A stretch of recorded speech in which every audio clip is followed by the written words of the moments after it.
Hello everyone, welcome to my channel Anshika Gupta. This is Anshika Gupta and today we'll talk about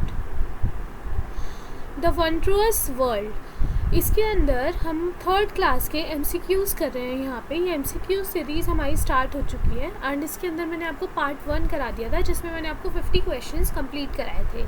ये हम new book जो है NCERT की उस पर बेस्ड ये सारे MCQs हैं जो कि कहीं पे नहीं है और ये मेरे खुद के बनाए हुए आपके लिए MCQs हैं। सो आई होप कि आपको ये अच्छे लगेंगे।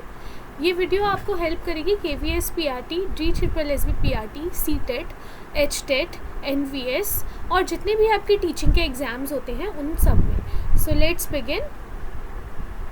एंड हमने 50 क्वेश्चंस इसके कर लिए थे। ये सब हमारे क्वेश्चंस हो चुके हैं यहाँ पे। आई होप कि आपको ये सारे ही क्वेश्चन समझ में आए हैं और अगर किसी को कोई यहाँ पे डाउट रह गया है इन क्वेश्चंस के अंदर so you can ask me in the comment section, okay. And ये सब हमने क्वेश्चंस कर लिए थे। मैंने एक एक लाइन को एक एक चीज़ को कवर करने की बुक में कोशिश की थी। ओके सॉरी, हम आगे आ गए हैं। And let us okay so let's start. हमारा जो नेक्स्ट क्वेश्चन है 51 क्वेश्चन, फर्स्ट क्वेश्चन जो कि ये है, soil is made from which of the following. जो सॉइल है वो हमारी किससे बनती है? सिर्फ वाटर से काम हो जाता है? नहीं। Broken up rocks, old leaves, root की स्टेम्स, रूट्स स्टेम्स और जो एनिमल्स की जो डेड स्किन होती है उनसे, एयर या सिर्फ वाटर से या फिर सिर्फ प्लांट्स की रूट से। तो ये जो हमारी क्या कहते हैं जो रॉक्स है टूटे हुए, हमारी जो ओल्ड लीव्स हैं, हमारे रूट्स हैं, स्टेम्स हैं, एनिमल्स की डेड स्किन है, इन सभी की ज़रूरत पड़ती है हमारी सॉइल को बनाने के लिए, ओके। फिर पूछा गया है which of the following insects move on the top layer of the soil between grass and leaves. तो इंसेक्ट्स कौन से ऐसे इंसेक्ट्स हैं जो कि top of layer of the soil पे मूव करते हैं between grass and leaves? Bees, ants, beetles, termites, grasshoppers, butterflies तो उड़ती हैं, और कैटरपिलर्स नो। ठीक है, तो हमारे जो क्या कहते हैं इसके अंदर आंसर आएगा वो ये आएगा ants, beetles, termites, grasshoppers, okay.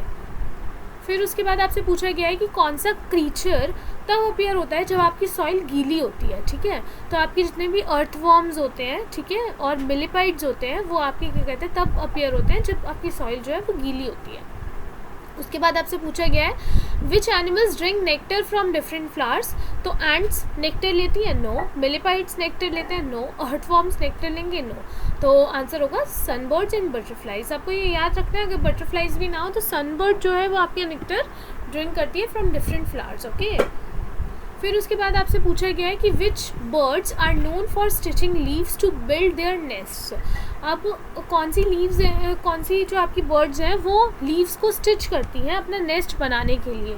तो इसका बहुत एक हिंट है कि आप स्टिच करना, स्टिच जो है वर्ड वो टेलर से रिलेटेड है। तो यहाँ पे जो टेलर बर्ड है आपकी वो आपके जो नेस्ट होते हैं उनको स्टिच करके अपना क्या कहते हैं नेस्ट बनाती है, लीव्स को स्टिच करके, okay. Which animals use branches of trees for resting and shelter. अब कौन से एनिमल्स हैं जो ब्रांचेज होती हैं ट्री की उनको रेस्टिंग पर्पसेस के लिए और शेल्टर के लिए यूज़ करते हैं? तो जो आपके बैट्स एंड लेपर्ड्स होते हैं, ठीक है, वो आपके इसके लिए यूज़ करते हैं। Ants and beetles no, butterflies and sunbirds no, grasshoppers भी नो। ठीक है, तो bats and leopards is the right answer.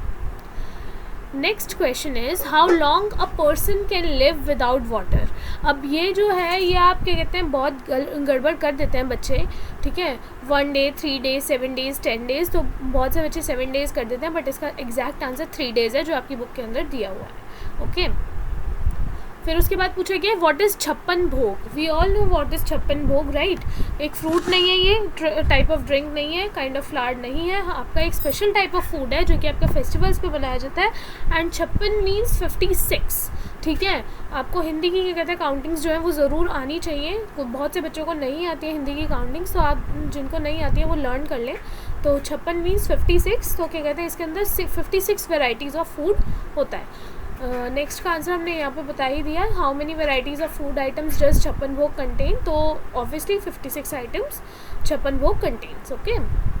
Which of the following is not one of the 6 taste found in Chhappan Bhog. अभी आप मुझे कमेंट सेक्शन में बताएंगे कि कौन से 6 टाइप ऑफ टेस्ट होते हैं जो कि आपको छप्पन भोग में मिल जाते हैं, ठीक है।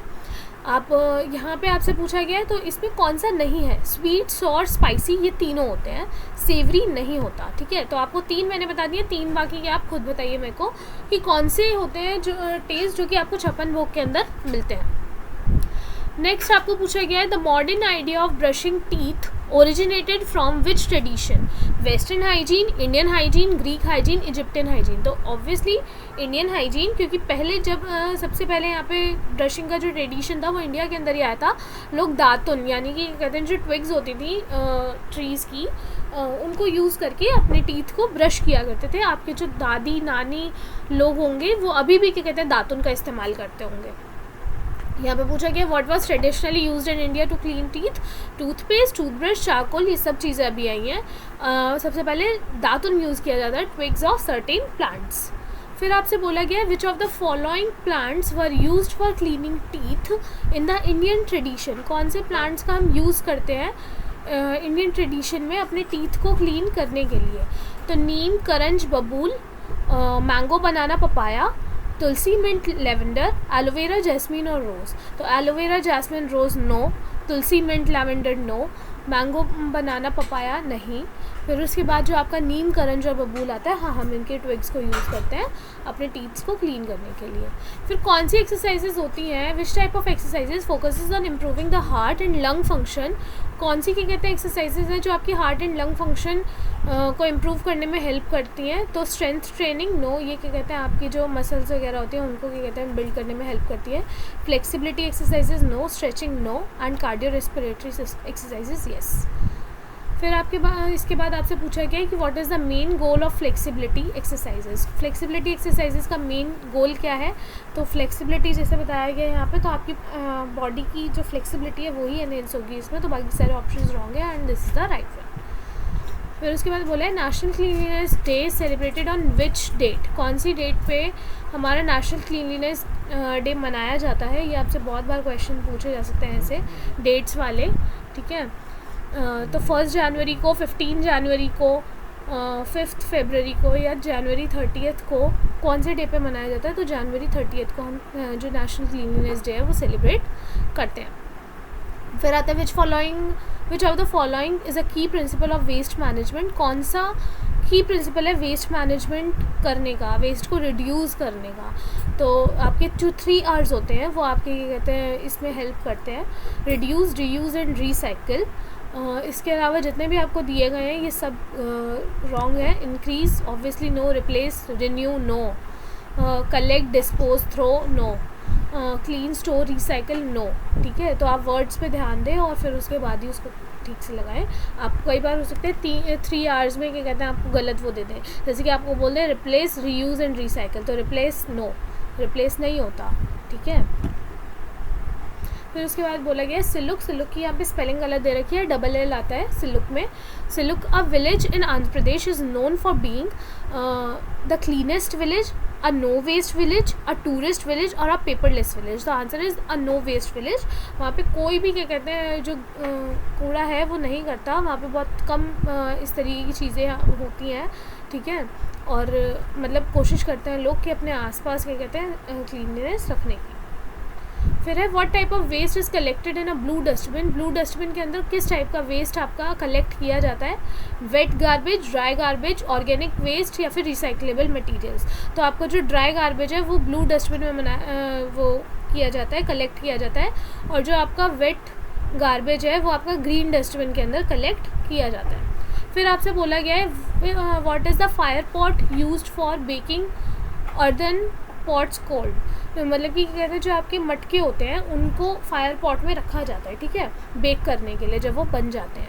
तो जब वो बेक करते हैं तो उस फायर पॉट को क्या बोला जाता है, हीटर, फर्नेस, ओवन या फिर किल्न। तो किल्न बोला जाता है उसको, ओके, KILN, किल्न। फिर नेक्स्ट है from where the metals are extracted. तो मेटल्स हम कहाँ से क्या कहते हैं एक्सट्रैक्ट करते हैं, वाटर बॉडी से, एयर से, प्लांट से या फिर और जो कि क्या कहते हैं अर्थ के अंदर होती है उसको डग करके। तो जो क्या कहते हैं आपकी ओर होती है उसको क्या कहते हैं आप डग करके ये अपना निकालते हैं, ठीक है। मतलब कि क्या कहते हैं, बेसिकली बहुत सारे रॉक्स और सेडिमेंट्स जो होते हैं उनको हम और यहाँ पे बोलते हैं। फिर बोला गया है व्हाट आर अलॉयज़। अलॉयज़ क्या होते हैं? Mixture of plant, mixture of metal, solid metal, pure element. तो मिक्सचर ऑफ मेटल को हम अलॉयज़ बोलते हैं। फिर आपसे पूछा गया है what is the glass mostly made of. Glass किस चीज़ से बनता है? प्लास्टिक से, मेटल से, रबड़ से या फिर सैंड से। तो एक स्पेशल टाइप ऑफ सैंड होती है जिससे क्या कहते हैं आपका ग्लास जो है वो बनाया जाता है।